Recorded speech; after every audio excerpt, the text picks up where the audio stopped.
Well. What do we have now? June 3rd is a Manchester derby. Well, it's not a derby in the Premier League, though. It is the FA Cup final.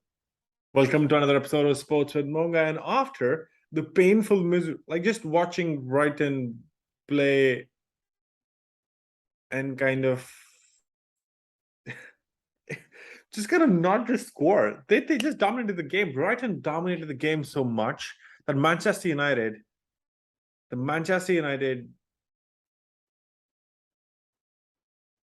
Manchester United was just like blown away by Brighton in my mind.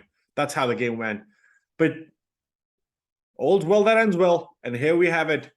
Here we have it. Here we have it. This is what's the scoreline. Manchester United win on penalties against Brighton. Against Brighton after penalty shootout that kind of lasted forever. Solly March missing the 13th penalty, like the 13th penalty that can, because both teams scored 5-5. It was 5-5. Then the defenders came in, Weltman and Dunk for Brighton, and the 13th penalty that was to be scored or shot by Brighton was taken by Solly March. He missed it, and Lindelof. That was a beautiful penalty, like top corner in the bin, healed, done, and dusted. But who are they facing? Manchester City. It's weird. I'm just wearing I'm a Manchester United fan. I'm very honest here, but I'm wearing a Manchester City shirt because I have a Manchester City shirt, and the Manchester United jersey was like in the wash today. Bad timing, but then so what? But then that's kind of it's just kind of amazing to see, like, if I get any reactions for this as well, like wearing a Manchester City jersey as a Manchester United fan, but then they are in the finals, and that's going to be really amazing to watch, I feel. Let's walk into the game at the Wembley after Sheffield United was blown by bits to Mahrez single-handedly. City kind of ensuring that they are in the finals. And Manchester United, like, it was a game where Manchester United was kind of struggling because they've had a difficult midweek. They lost in Europa in a very emphatic fashion, 5-2 on aggregate, 3-0 and then in the night. Yeah, that just never looked good. But then United make 3 changes from the side that lost to Seville. Shaw comes in, back 4 to replace the suspended Harry Maguire. Sancho drops on the bench for Rashford, while Fernandes returns from his suspension to replace sub. It's De Zerbi made 2 changes to his side that beat Chelsea last time out. Enciso gets the start for the Seagulls in an attacking midfield role as Weltman drops to the bench. Gross drops into the right back place to replace a Dutchman. Welbeck gets the nod in the final third in the absence of injured Evan Ferguson. I almost felt Brighton missed it, number 9, like a proper number 9. Welbeck does more than just he moves around well. He kind of can catch a defender, but then Evan Ferguson is a pure goal scorer. He will slide and try to reach the ball if it crosses in.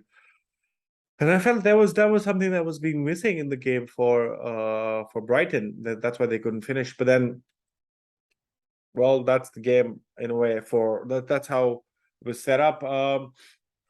Manchester United, David De Gea, Manchester United lineup: David De Gea in the goal, Aaron Wan-Bissaka, Luke Shaw, Victor Lindelof, Diogo Dalot, Casemiro, Eriksen, Rashford, Bruno, Anthony, and Martial.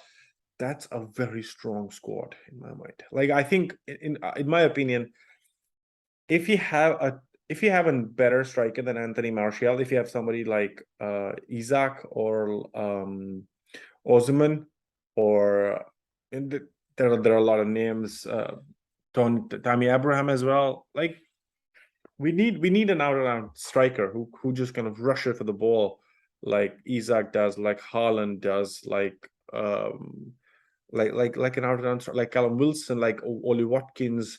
Manchester United is missing that, I feel. But then it was so look at the line, look at the midfield: Ericsson, Casemiro, Rashford, Bruno Fernandes, and Anthony. I think that's pretty strong. They can trouble any defensive line with this. They're beautiful. They're amazing players. Of course, Manchester United is pretty thin on the back because they had to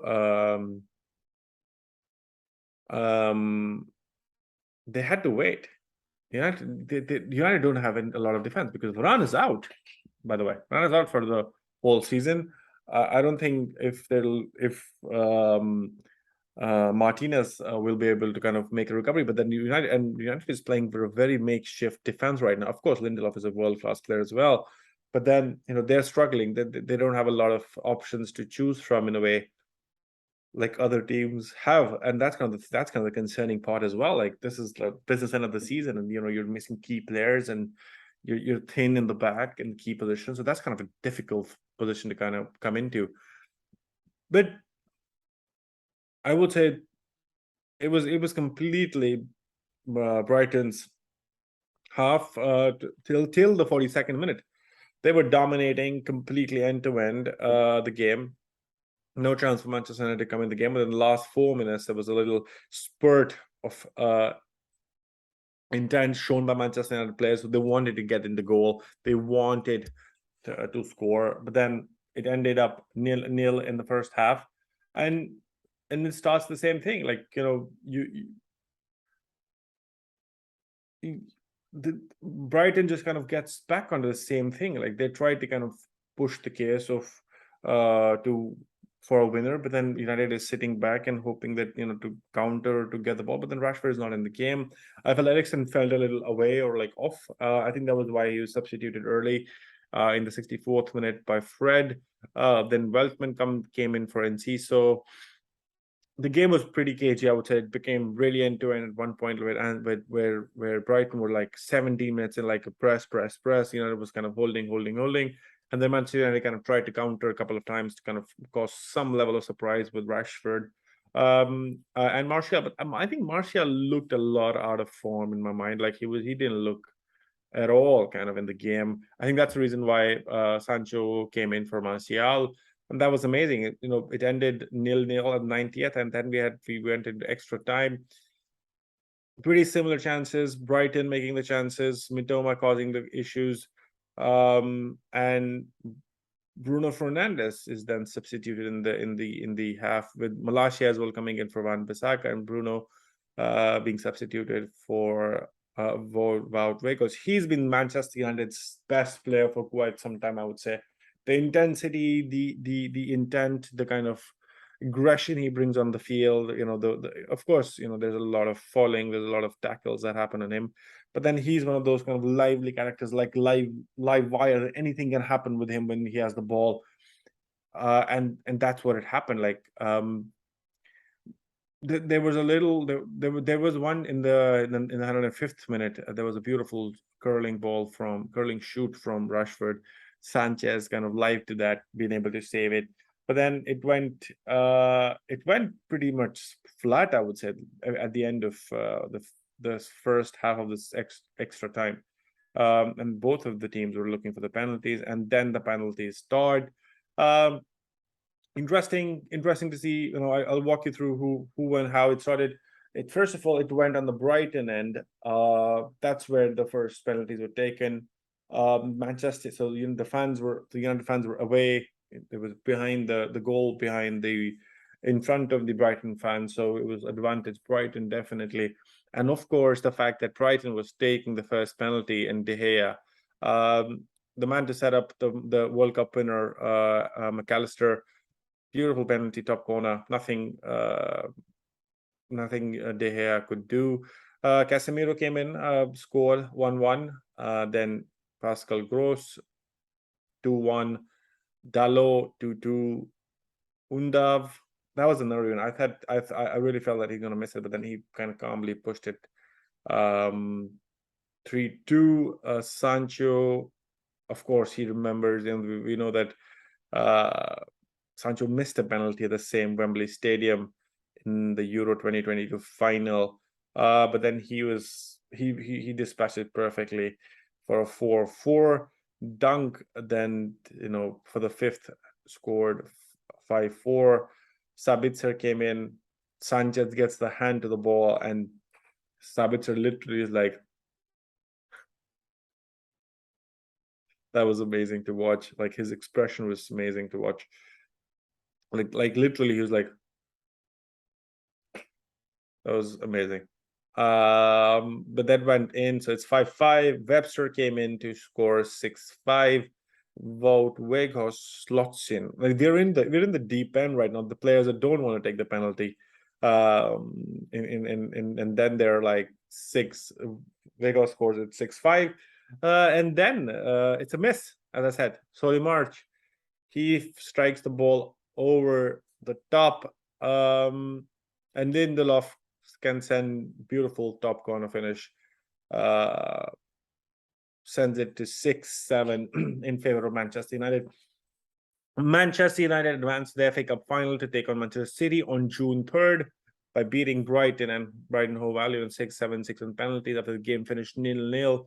After extra time, neither side could take their chances in 120 minutes of action before the contest went to penalties. The opening 12 spot kicks weren't successfully, but Solly March was the unfortunate man to miss as he blazed his strike over the bar. Victor Lindelof was on point with his effort to send Red Devils through to their second domestic final of the season. They won. You have to understand that United has already won the Carabao Cup.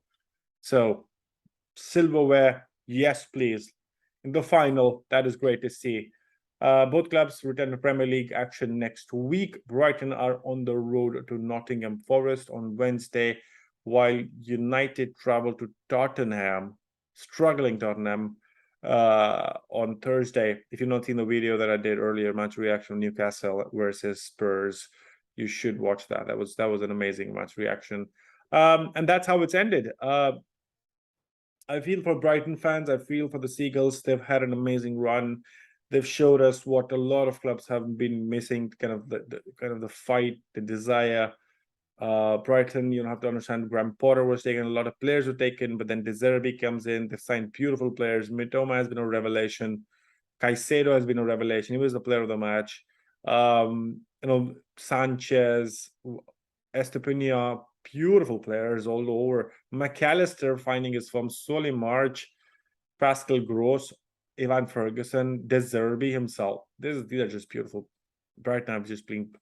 I think United today was very, very lucky to get through this. I don't think they believed that they could after their Seville game. I think this will give them a little more confidence, which is good, which allows them to go a little more stronger in the Premier League, which they definitely would like to finish top 4. Let me know in the comment section below, what do you think about this? What do you think about this game? Who do you think will win? I'm not supporting Manchester City, by the way. I'm just wearing the jersey here. I feel Manchester City versus Manchester United on FA Cup final at the Wembley Stadium on June 3rd will be an electric game.